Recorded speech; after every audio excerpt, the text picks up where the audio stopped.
Dinosauři jsou v našem světě. Mnozí z větších dravců skončili v zajetí. Je agresivní.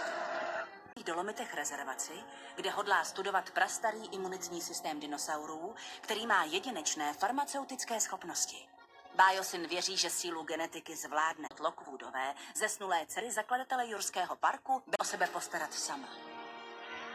Měnící se svět nám klade otázky, na které musíme znát odpovědi.